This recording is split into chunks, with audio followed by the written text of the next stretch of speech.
الحمد لله رب العالمين والصلاة والسلام على سيد المرسلين محمد وآله وصحبه أجمعين. أما بعد فأعوذ بالله من الشيطان الرجيم. بسم الله الرحمن الرحيم. إنما يعمر مساجد الله من آمن بالله واليوم الآخر. صدق الله العظيم وصدق رسوله النبي الكريم ونحن على ذلك لمن الشاهدين والشاكرين والحمد لله رب العالمين. رب اشرح لي صدري ويسر لي امري واحلل عقدة من لساني يفقهوا قولي. اللهم صل على محمد النبي الأمي وعلى آله وأصحابه وبارك وسلم تسليما كثيرا كثيرا. أما بعد.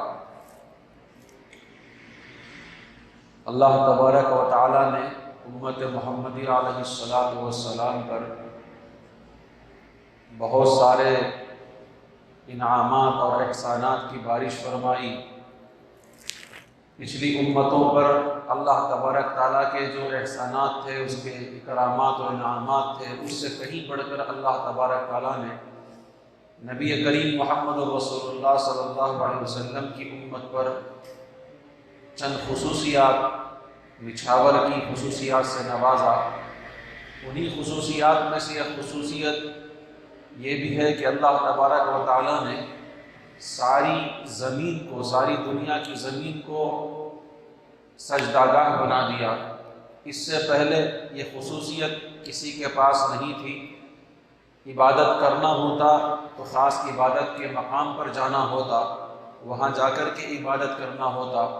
لیکن اللہ تبارک تعالیٰ نے یہ آسانی اور یہ خصوصیت امت محمد علیہ السلام کو عطا فرمائی کہ ہمارے لیے پوری دنیا کی زمین جہاں چاہے اگر وہ پاک ہو تو ہم اس کے اوپر نماز پڑھ سکتے ہیں، سجدہ کر سکتے ہیں. اسی کے چلتے آپ دیکھ سکتے ہیں جہاں کہیں وقت ہوتا ہے اور ہمارے پاس اتنا وقت نہیں ہوتا کہ ہم مسجد کو جا کر کے نماز پڑھیں، ہم ٹرینوں میں بھی نماز پڑھ لیتے ہیں اور بس اسٹیشن میں نماز پڑھ لیتے ہیں، ریلوے اسٹیشن میں نماز پڑھ لیتے ہیں. یہ اللہ تبارک تعالیٰ کا خاص انعام امت محمدیہ صلی اللہ علیہ وسلم پر ہے. اس سے پہلی امتوں پر اللہ تعالیٰ کا یہ خصوصی انعام نہیں تھا. لیکن اس کا مطلب یہ نہیں کہ مسجدوں کو آباد کرے بغیر جہاں چاہے، جب چاہے، جیسے چاہے نماز پڑھتے رہا کرو. حدیث پاک کے اندر بلکہ خود قرآن مجید کی جو آیت میں نے آپ کے سامنے تلاوت کی ہے، انما یعمر مساجد اللہ من آمن باللہ والیوم الآخر، اس کے اندر اللہ تبارک و تعالیٰ نے مساجد کو آباد کرنے والوں کے سلسلے میں بات فرمائی ہے. اس سے پتہ چلتا ہے کہ مساجد کو آباد کرنا، آباد رکھنا یہ ایمان والوں کا کام ہے اور ایمان والے کے لیے زیب دیتا ہے، بلکہ اس کی اپنی یہ خصوصیت ہے کہ وہ مساجد کو آباد کرتا ہے. ہماری حیثیت مساجد کو آباد کرنے کی ہے. جہاں کہیں مساجد سونی ہوتی ہیں، جہاں کہیں مساجد کی رونق مان پڑتی ہے، مسلمان کو چاہیے، مومن کو چاہیے کہ وہ اپنے دم پر جہاں تک ہو سکے تعمیر کے لحاظ سے، سجدوں کے لحاظ سے، جس لحاظ سے بھی ہو، مسجدوں کو آباد کرنے والا بنے. بہرحال ساری زمین سجدہ گاہ ہے، اس کا مطلب یہ نہیں کہ مسجدوں کی فضیلت اس سے گھٹ گئی، لیکن مسجد کی اپنی الگ فضیلت ہے. جہاں مسجدیں ہوا کرتی ہیں اس کے قریب رہنے والوں کے لیے اس کی اجازت نہیں دی گئی کہ وہ مسجد کو چھوڑ کر گھروں میں جماعت بنا کر کے نماز پڑھیں بلا کسی صحیح عذر کے. کوئی عذر نہیں ہے بیزارگی سے اور جو ہے بالکل غفلت سے، سستی سے کوئی آدمی گھر کے اندر نماز پڑھے تو ایسی نماز اللہ تبارک تعالیٰ کے پاس زیادہ درجہ رکھنے والی نماز نہیں ہوا کرتی. بہرحال مساجد کی اپنی فضیلت ہے، مساجد کی اپنی اہمیت ہے. میرے دوستوں بزرگوں، ایک مرتبہ کسی زمین پر نیت کرنے کے بعد، وقف کرنے کے بعد کسی زمین پر مسجد تعمیر ہو جاتی ہے تو تا قیام قیامت کو مسجد ہی رہا کرتی ہے. چاہے فتنہ پرور اور شر پھیلانے والے یا کچھ کرنے والے اس کے اوپر کچھ بھی ظلم کر لیں، یا کوئی جو ہے نامنجا قسم کا آدمی اس مسجد کا سودا کر دے یا کچھ بھی کر لے، بہرحال وہ مسجد ہوا کرتی ہے. یہاں تک کہ جس جگہ پر مسجد آباد ہو جاتی ہے، 7 زمین نیچے تک، 7 آسمان اوپر تک کوئی آپ عمارت نہیں بنا سکتے. کوئی آپ عمارت یعنی مسجد سے ہٹ کر مسالے مسجد سے ہٹ کر کوئی کام آپ حضرات جو ہے نہیں کر سکتے. ایسا نہیں ہو سکتا کہ بیچ میں مسجد ہو، نیچے ہوٹل ہو، اوپر جو ہے کمرے بنا دیے جائیں، یہ ہرگز نہیں ہو سکتا. جہاں آپ نے مسجد کی لکیر کھینچ دی، یہ مسجد کی حد ہے، یہ مسجد کی باؤنڈری ہے، وہاں صرف اور صرف مسجد ہی کا کام ہو سکتا ہے، نماز پڑھی جا سکتی ہے. جو مساجد کے اندر کام ہوتے وہی ہوتے ہیں. آپ کو بتا دوں یہاں تک کہ مسئلہ یہ ہے کہ مسجد کے اندر جو ہم قرآن پڑھاتے ہیں، پیسہ لے کر اگر میں قرآن پڑھاتا ہوں، مکتب چلاتا ہوں، تو علماء نے اس کی اجازت نہیں دی ہے کہ پیسہ لے کر اگر کوئی استاد مکتب پڑھا رہا ہے تو مسجد کی حد کے اندر نہ پڑھائے، اس لیے کہ وہ مسجد کی حد ہے. اس کے لیے ضروری ہے کہ آپ مسجد کی حد چھوڑ کر کے پڑھائیں. بہرحال اب اس کے اندر اختلاف ہے، کوئی جائز قرار دیتے ہیں، کوئی ناجائز قرار دیتے ہیں.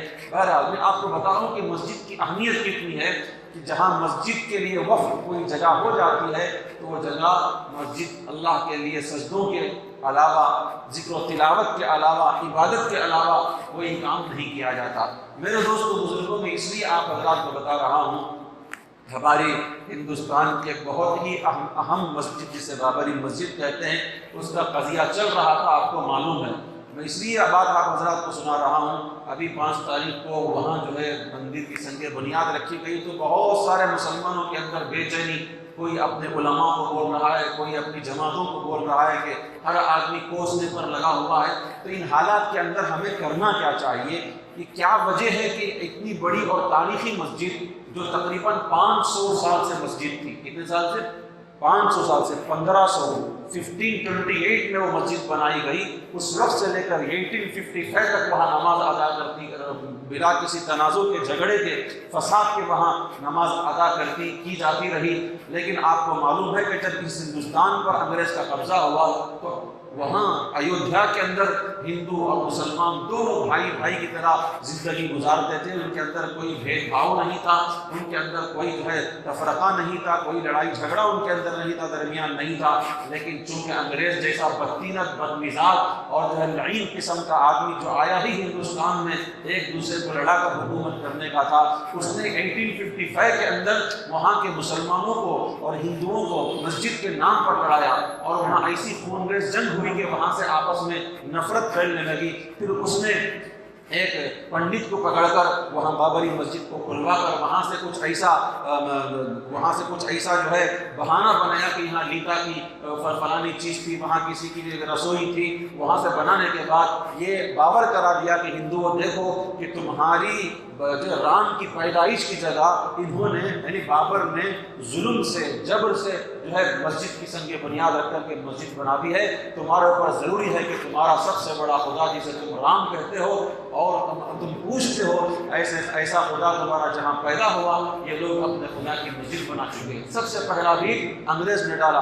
پھر اس کے بعد وہ جب تک رہا اس قضیے کو کرتا رہا. میں آپ کو بتا دوں کہ قریب تک وہاں جو ہے نمازیں چلتی رہی، سب کچھ ہوتا رہا. بہرحال اس کے بعد یہ مسئلہ کورٹ کے حوالے ہو گیا. جس وقت سے یہ مسئلہ کورٹ کے حوالے ہوا ہے اس وقت سے لے کر اب فیصلہ آنے تک میرے دوستوں بزرگوں ہماری کیا ذمہ داری ہوتی تھی، ہم کس چیز کے مکلف تھے، میں آپ کو وہ بتانا چاہتا ہوں. جب مسئلہ کورٹ کے حوالے ہو گیا، اب چونکہ حکومت ہمارے پاس نہیں ہے، پاور ہمارے پاس نہیں ہے، ہمارے علماء نے حضرت مولانا حسین احمد مدنی رحمۃ اللہ علیہ، مولانا ابوالکلام آزاد، ایسی بڑی بڑی شخصیتیں جنہوں نے جنگ آزادی لڑی ہے، ان کے زمانے میں یہ قضیہ شروع ہو چکا تھا، یہ تنازع شروع ہو چکا تھا. وہ حضرات اپنی بساط پر جو کچھ ہو سکتا تھا انہوں نے کیا. لیکن اللہ کی مرضی ہے، اللہ کا گھر ہے، اللہ کی مرضی ہے، باوجود کوشش کے اس کو نہیں بچا سکتے. پھر ایک دن ایسا آیا کہ اس کے اوپر اس کے اندر بت رکھے گئے، پھر آگے بڑھ کر اس کے اوپر تالے لگائے گئے. پھر یہ جو الہ آباد کورٹ کے اندر اس کا قضیہ چلا گیا اور وہاں ہماری تنظیموں نے، جمعیت علماء نے اور سنی وقف بورڈ نے اس کے پیچھے جو ہے اپنی خطیر رقم پر جو ہے خرچ کی اور اس کا کیس لڑتے رہے. اور آپ کو معلوم ہونا چاہیے کہ ایک وقت ایسا آیا کہ 2010 یا 11 کے اندر الہ آباد کورٹ کا فیصلہ آیا کہ اس کو 3 لوگوں کے اندر تقسیم کر دیا جاتا ہے. لیکن آپ کو معلوم ہونا چاہیے کہ سب سے پہلے مولانا ارشد مدنی صاحب دامت برکاتہم نے ان کے اس فیصلے کو سپریم کورٹ میں چیلنج کیا کہ ہمیں اس کی ضرورت نہیں ہے، یہ ہماری مسجد ہے، مسجد رہے گی تاکہ اپنی قیامت مسجد رہے گی، اور مسجد کو ہم مکتب کے لیے تک جو ہے چولہے استعمال کرنے کا ہمارا مسئلہ چلا ہوا ہے، ہم کہاں کسی گیتا کی رسوئی کو دیں گے، کسی کی اور کی چیز کو دیں گے؟ لہٰذا مسجد کی ایک اینٹ زمین کا ہم بٹوارا نہیں کر سکتے۔ جمعیت العلماء کا موقف تھا، اور حضرت مولانا ارشد مدنی صاحب دامت برکاتہ نے اس فیصلے کو لے کر سپریم کورٹ کا دروازہ کھٹکھٹایا، اور پھر وہاں جو ہے تقریباً 8 9 10 سال یہ مسئلہ چلتا رہا۔ اور میرے دوستوں بزرگوں، ہم کتنے مکلف ہیں، آپ کو آخری باتیں بتانے لگا ہوں۔ جب یہ جس ملک میں ہم جیتے ہیں یہ جمہوری ملک ہے، یہ سیکولر ملک ہے، یہاں کسی کو اپنی طاقت آزمانے کا، اپنے طور پر قانون کے دائرے سے ہٹ کر طاقت آزمانے کا حق اور اختیار نہیں دیا گیا۔ آپ کی مسجد کا مسئلہ ہو، گرودوارے کا مسئلہ ہو، مندر کا مسئلہ ہو، آپ اپنے طور پر نہیں لڑ سکتے جب تک کہ تمہاری یہاں عدالت ہے، اور عدالتوں کو اختیار دیا گیا ہے، قانون کو اختیار دیا گیا ہے، جس کے ہم مکلف تھے اس کا ہم نے کام کیا۔ اب جو ہے سپریم کورٹ کے اندر اس قضیے کو لے گئے، اور سب سے بڑھ کر امید ہمیں تھی کہ سب جگہ گھوٹالا ہو سکتا ہے، لیکن عدالت عظمیٰ کے اندر گھوٹالا نہیں ہو سکتا، یہ ہماری امید تھی، یہ ہماری امید تھی عدالت عظمیٰ کو لے کر۔ لیکن ہمیں کیا پتا کہ وہاں بھی اندر گھوٹالا ہو سکتا ہے، باوجود 100 دلیلوں کے، ہماری مسجد کے دلیلوں کے، یہ اندر سے بہت کچھ ہو سکتا ہے۔ یہ اللہ تعالیٰ ہی کی جو ہے حکمت کے اندر یہ چیز ہے۔ بہرحال یہ چیز نہیں ہونا تھا، وہ چیز ہو کر کے رہ گئی۔ اب ہم کتنے مکلف، دیکھو سب سے بڑھ کر ہم لوگوں کو یہ سوچنا چاہیے کہ ہمیں اللہ تعالیٰ کو مر کر کے منہ دکھانا ہے۔ خدا نہ خواستہ اگر مسلمان شروع ہی سے بیٹھ جاتا، نہ کیس لڑتا، نہ سپریم کورٹ جاتا، تو اللہ تعالیٰ کے پاس ہماری پوچھ ہوتی کہ تمہارے سامنے مسجد لٹتی رہی، مسجد کھا دی گئی، اور مسجد کے سامنے جو ہے اس سے ہٹا کر مندر بنا دی گئی، تم نے کیا کیا؟ تو اللہ تعالیٰ کو ہمیں جواب دینا تھا۔ ہمارے اللہ والوں کے نزدیک مخلوق کی پرواہ زیادہ نہیں ہوتی، سب سے پہلے خالق کی پرواہ ہوا کرتی ہے۔ مولانا ارشد مدنی صاحب بارہا فرماتے تھے، ہم اللہ کو دکھانے کے لیے کیس لڑ رہے ہیں، جب تک ہم ہو سکتا ہے ہم کرتے رہیں گے، پیسہ خرچ کرتے رہیں گے، جب پھر بھی ہمارے اوپر ظلم ہو، سپریم کورٹ خود ہی ہماری مسجد کو اٹھا کر مندر کے لیے جگہ دے دے، اب ہم نہتے ہیں، حکومت ہمارے ہاتھ میں نہیں ہے اور اقتدار ہمارے ہاتھ میں نہیں ہے، اللہ تبارک تعالیٰ قیامت کے دن ہمیں نہیں پوچھے گا، اس لیے کہ اللہ تعالیٰ ساری چیزیں دیکھ رہی ہیں۔ بہرحال جب اتنا ظلم ہو چکا ہو تو اب ہم کیا کر سکتے ہیں؟ اب کورٹ کا مسئلہ ہے، ہم نے کہہ دیا تھا کہ جو کورٹ کا فیصلہ آئے گا ہم قبول کریں گے، اب اس کے خلاف ہم نہیں جا سکتے۔ ہاں یہ ہو سکتا ہے کہ اس کی دلیل کے اوپر، اس کے پروف کے اوپر ہم جو سوال اٹھا سکتے ہیں وہ پورے عالم کے اندر اٹھائے جا رہے ہیں، آج بھی اٹھائے جا رہے ہیں۔ میرے دوستوں بزرگوں، اس وقت تو طے ہو گیا کہ یہاں مسجد کی جگہ مندر بنانا ہے، مسلمان بھی اپنے سینے پر پتھر رکھ کر کے خاموش بیٹھ گیا۔ لیکن اب 5 تاریخ کو جو اس کے اندر جو ہے سنگ بنیاد رکھا گیا، پھر مسلمانوں کے اندر بے چینی شروع ہو گئی۔ بے چینی ضروری ہے، آنکھوں کے اندر سے نیند کا اڑ جانا ضروری ہے، بھوک لگتے ہوئے حلق کے اندر سے نوالا نہیں اترنا ضروری ہے، ہمارا جو ہے مذہبی معاملہ ہے، لیکن اس کا مطلب یہ نہیں کہ ہم جو ہے اپنے بڑوں پر جنہوں نے قربانیاں دی ان کے اوپر فکرے کسنے لگے، ان کو بد دعا دینے لگے، ان کو جو ہے برا بھلا کہنے لگے۔ جو آدمی میدان میں ہوتا ہے اسے معلوم ہوتا ہے کہ محنت کیا ہوتی ہے، جو جنگ کے میدان میں ہوتا ہے اسے معلوم ہوتا ہے کہ جنگ کیا ہوتی ہے۔ باہر بیٹھ کر آڈینس کے طور پر کہہ دینا انہیں یہ ہوتا تو یہ ہو جاتا، یہ ہوتا تو یہ ہو جاتا، یہ بیکار قسم کی بات ہے۔ بہرحال حالات ایسے ہیں، مندر کا سنگ بنیاد رکھا جا چکا، اب ہمیں کرنا کیا ہے؟ میرے دوستو تاریخ ہمارے سامنے ہے۔ دیکھو ترکی کے اندر مسلمانوں کی حکومت ہونے کے باوجود وہ جو چرچ جس کو آیا صوفیہ کہتے تھے، اس کو جو ہے ہمارے خود بادشاہ نے قسطنطنیہ میں، اور جو ہے وہ جو بادشاہ اتاتürk نے جو ہے باوجود اپنی حکومت ہونے کے اس نے جو ہے لائبریری بنا دیا، اور تقریباً 80 پر 6 سال تک اس کا مسئلہ ترکی جیسے اسلامی ملک میں چلتا رہا۔ 80 پر 6 سال کے بعد اللہ تعالیٰ نے غلبہ دیا، اللہ تعالیٰ نے طاقت دی، اور ببانگ دہل پوری دنیا کے سینے پر چڑھ کر اس آیا صوفیہ میوزیم کو دوبارہ ہم نے جامعہ مسجد بنا دیا، ہم نے جو ہے خوشی منائی۔ میرے دوستو بزرگوں، اللہ کے ہاں دیر ہے اندھیر نہیں ہے، دیکھتے جاؤ۔ ہمارا مسئلہ کیا ہے؟ ہمیں حکمت کے ساتھ، تدبیر کے ساتھ، اور جو ہے پورے جذبات پر قابو رکھتے ہوئے ہوش مندی کے ساتھ، دانش مندی کے ساتھ آئندہ کے جو ہے مراحل طے کرنے کے لیے ہمیں جو ہے پلان بنانے کی ضرورت ہے۔ مسلمان کے پاس سب کچھ ہے، گرم خون ہے، جذبات ہیں، مرنے کاٹنے کے جذبے ہیں، لیکن پلان نہیں ہے، حکمت نہیں ہے، جس کی وجہ سے مسلمان مار کھاتا ہے۔ میرے دوستو بزرگوں، آنے والا وقت ہمارا ہوگا، کچھ بھی ہو جائے آپ سمجھتے ہیں کہ آنے والا وقت ہمارا ہوگا، یہ کوئی اس بات کا انکار نہیں کر سکتا۔ دنیا سے ظلم کا خاتمہ ہوگا، کفر کا خاتمہ ہوگا، شرک کا خاتمہ ہوگا۔ کیا ہم بابری مسجد کو بھلا دیں گے؟ کیا ہماری نسلیں بھلا دیں گی؟ نہیں، ہمارے لیے ضروری ہے۔ دیکھو بیت المقدس جیسا ایک قبلہ اول ہمارا، جس کا تذکرہ قرآن مجید کے اندر ہے، جس کا تذکرہ احادیث نبویہ میں ہے، ایسے قبلہ بیت المقدس کو باوجود فتح کرنے کے آج ہمارے درمیان نہیں رہا۔ میرے دوستو یہ اللہ تعالیٰ کی حکمت ہے، نہ جانے اللہ تبارک تعالیٰ کب اس کو آزاد کرائیں، کب یہودیوں کے چنگل سے آزاد کرائیں۔ یہ ہمارے ایمان کو پرکھنے کے لیے اللہ تبارک تعالیٰ بعض مرتبہ ایسے دبتی رکھ پر ہماری ہاتھ رکھے ہوئے ہوتے ہیں، تاکہ تم ہمیشہ اپنے ان دشمنوں کے ساتھ تو کسی قسم کی ساز باز نہ کرو۔ اب دیکھو قبلہ اول بیت المقدس ہے، یہ بیت المقدس ہمارا قبلہ اول ہے، یہودیوں کے قبضے میں ہے۔ انہوں نے کتنا خون ہم مسلمانوں کا نہیں بنایا۔ اب ہمارے لیے اس کے اندر سے یہ لیسن ہے، یہ سبق ہے۔ دیکھو یہ یہودی تمہارے کبھی بھی دوست نہیں ہو سکتے۔ یا ایھا الذین آمنوا لا تتخذوا اليہود والنصارى اولیاء، ان نصارہ کو، یہودیوں کو اپنا دوست مت بناؤ، لیکن تمہارے بیت المقدس کے اوپر، قبلہ اول کے اوپر جنہوں نے غاصبانہ قبضہ جمایا ہوا ہے، میرے دوستوں، میرے نوجوانوں، اپنے اندر جھانک کر کے دیکھو، اپنے دکانوں میں جھانک کر کے دیکھو، اپنے مکانوں میں جھانک کر کے دیکھو، نبی کا طریقہ تمہاری زندگی میں زیادہ ہے یا یہودیوں کا طریقہ تمہاری زندگی میں زیادہ ہے؟ اس وقت تک تم بیت المقدس کو دوبارہ حاصل نہیں کر سکتے جب تک کہ اللہ کے نبی کا سچا طریقہ تمہارے اندر حضرت عمر کے جیسا نہ پیدا ہو جائے، صلاح الدین ایوبی کے جیسا نہ پیدا آئے۔ اس وقت تک تم واپس بیت المقدس کو اپنے قبضے میں نہیں لا سکتے۔ اس کے لیے کچھ اللہ تعالیٰ کا قانون ہے۔ ہر مسجد تو تمہاری چھینی گئی، ہر ادارہ جو تمہارا چھینا گیا واپس تمہاری گود میں آ کر کے پڑے گا۔ یہ صرف تلوار کے بل بوتے پر نہیں، جوش اسلام زندہ باد کے اوپر نہیں، نعرہ تکبیر کے اوپر نہیں، عمل کے اوپر ہے۔ تم جب تک، اب دیکھو انما یعمر مساجد اللہ من آمن باللہ والیوم الآخر، مساجد کو آماد کرنے والے ایمان والے ہوتے ہیں۔ تم اپنی محلے کی مسجد کا نقشہ اٹھا کر کے دیکھو، تم نے فجر کے اندر مسجد کے سہاگ کو اجاڑ دیا ہے، ظہر کے اندر مسجد کی صفوں کو تم ختم کرتے ہو، عصر کے اندر مسجد کی صفوں کو، اس کی رونق کو تم اجاڑتے ہو، باوجود ہوٹلوں میں بیٹھنے کے، مسجد کے بازو مکانات ہونے کے، اللہ اکبر کے کام، اللہ اکبر کی صدائیں تمہارے کانوں میں نہیں آتی۔ حیا علی الصلاۃ، حیا علی الفلاح کس قوم کے لیے پکارا جا رہا ہے؟ مسلمانوں تمہارے لیے صدائیں ہیں حیا علی الصلاۃ کی، باوجود سننے کے تمہیں ہوٹلوں کی میٹھی چائے کی چسکیاں پیاری ہے، اللہ کا صدقہ پیارا نہیں۔ کیا خاک تمہیں بابری مسجد ملے گی؟ کیا خاک تمہیں بیت المقدس ملے گا؟ اللہ کی قسم بیت المقدس مل کر کے رہے گا۔ تمہیں ضرورت ہے کہ نبوی طریقے پر آ جاؤ، اللہ کی قسم بابری مسجد مل کر کے رہے گی۔ تمہیں ضرورت ہے اپنے محلے کی، اپنی گلی کی مسجد کو سجدوں سے آباد۔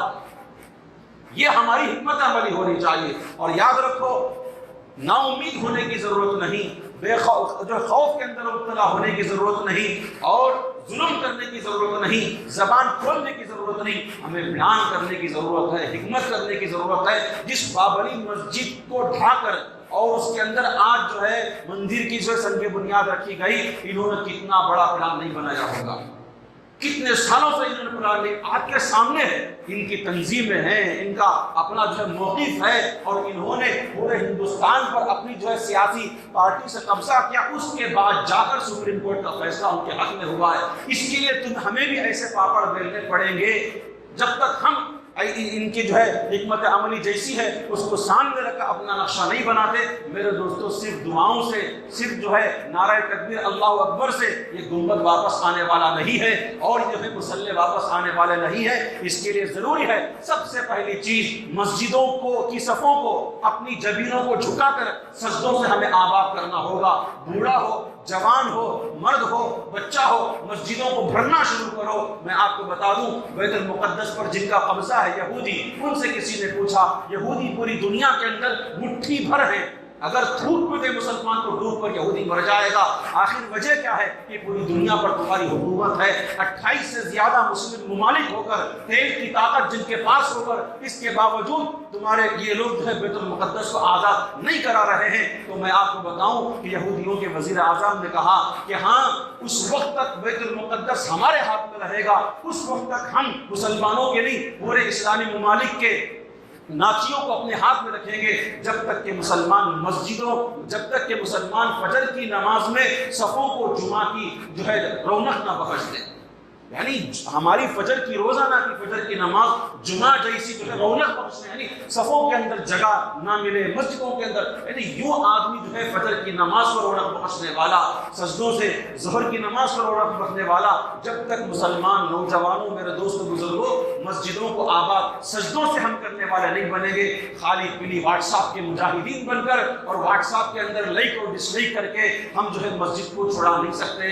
یاد رکھو، اگر کچھ کرنا ہے تو میدان عمل میں آنا ہوگا۔ سب سے پہلی چیز اپنے اللہ کو منانا ہوگا، اور اللہ مانیں گے سجدوں سے، رکوع سے، قیام سے، نماز سے۔ ہم جو ہے سب سے پہلے یہ کریں، آپ کو اگر اپنی مسجد چاہیے، دوبارہ اپنی مسجدوں کی گنبد چاہیے، اپنے آپ کی زندگی کے اندر 5 وقتہ نماز کی عادت پیدا کرو، اپنے بچوں کے اندر نماز پیدا کرو، ان کے اندر دینداری پیدا کرو، اور کوشش کرو ہمارے جو بچے ہیں ڈاکٹر کے ساتھ، انجینئر کے ساتھ، ان کے اندر صلاح الدین ایوبی کے اوصاف پیدا ہو جائیں۔ ہو سکتا ہے آنے والے دنوں کے اندر 20 کروڑ مسلمانوں کے اندر ایک صلاح الدین ایوبی کا پیدا ہونا، ایک ٹیپو سلطان کا پیدا ہونا کوئی بڑی بات نہیں ہے۔ ہم کوشش کریں گے، اللہ تعالیٰ آج نہیں کل نہیں پرسوں، بس نہیں 50 نہیں 60 سال کے بعد دوبارہ انشاءاللہ تبارک تعالیٰ اللہ تبارک تعالیٰ غلبہ دیں گے اور انصاف قائم ہوگا۔ اللہ تبارک تعالیٰ ہم تمام کو ان حالات پر صبر کرتے ہوئے حکمت عملی اپنانے کی توفیق عطا فرمائے، اپنی مساجد کو آباد کرنے کی فکر اللہ میں عطا فرمائے۔ آمین و آخر دعوانا الحمدللہ رب العالمین۔